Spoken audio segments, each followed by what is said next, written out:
नमस्कार मंडळी, नवरात्रामध्ये उपवास असताना मधल्या वेळेत खाण्यासाठी मस्त कुरकुरीत असा पदार्थ बनवत आहोत।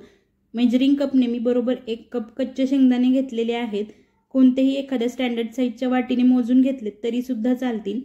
आता हे शेंगदाणे मंद गॅसवरती चांगले खमंग आणि खरपूस साल तडकेपर्यंत भाजून घ्यायचे आहेत। 5 ते 6 मिनिटात शेंगदाणे चांगले खमंग आणि खरपूस भाजले जातात। बघू शकता याच्यावरची साल सुद्धा अगदी सहज निघत आहे। आता गॅसची फ्लेम बंद करायची आणि हे शेंगदाणे आपल्याला पूर्णपणे थंड करून घ्यायचे आहेत। पटकन थंड व्हावेत यासाठी मी हे शेंगदाणे एका ताटामध्ये काढून घेतले। हे शेंगदाणे संपूर्णपणे थंड झाल्यानंतर याची साल आपल्याला काढून घ्यायची आहे। कसं आहे ना मंडळी, उपवासाच्या वेळी तेलकट पदार्थ खाण्यापेक्षा हा एकदम खमंग आणि कुरकुरीत पदार्थ नक्की बनवू शकता। पौष्टिकही आहे, लहान मुलांना सुद्धा खायला देऊ शकता। उपवासाच्या वेळीच काय इतर वेळी सुद्धा हा पदार्थ तुम्ही नक्की बनवू शकता। अशा प्रकारे शेंगदाण्याची साल काढून झालेली आहे। आता हे शेंगदाणे सगळे सेपरेट करून घेऊयात। त्यासाठी हे छान ट्रिक आहे। शेंगदाणे पाकडून घेतले तरी सुद्धा चालते, पण त्याच्या जे साली आहेत ते सगळ्या घरभर पसरल्या जातात।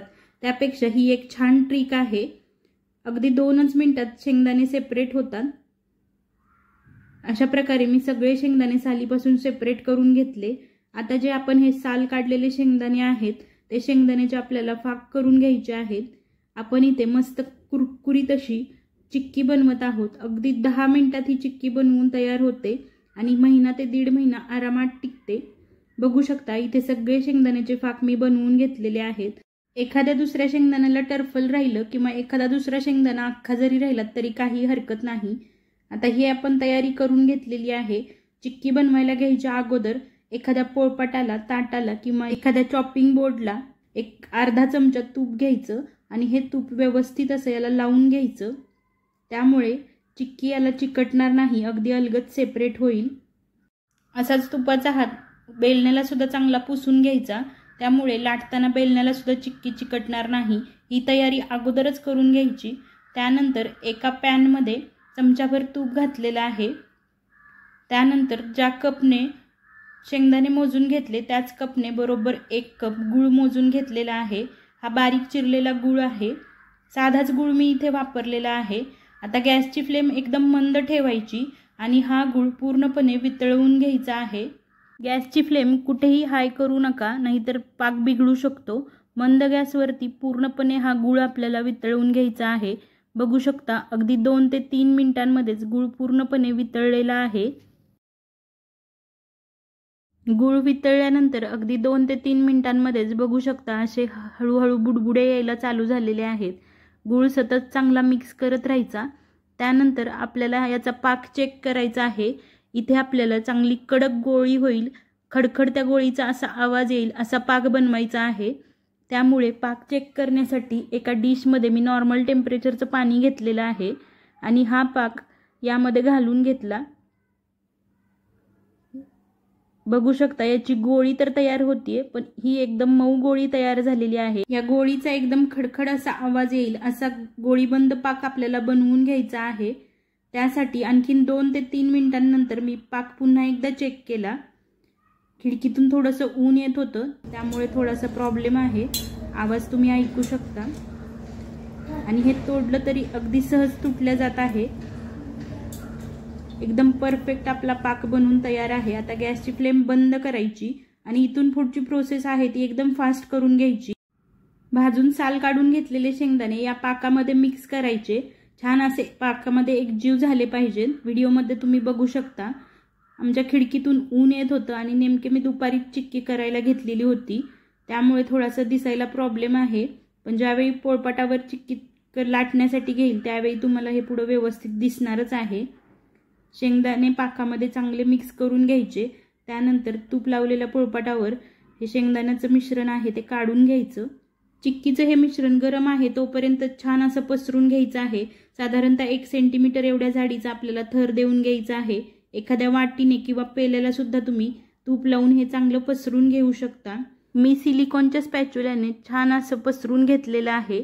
आता हे यापेक्षा जास्त पसरलं जात नाही, त्यासाठी तूप लावलेल्या बेलण्याने हे व्यवस्थित असं एकसारखं सगळीकडून पसरून घ्यायचं आहे।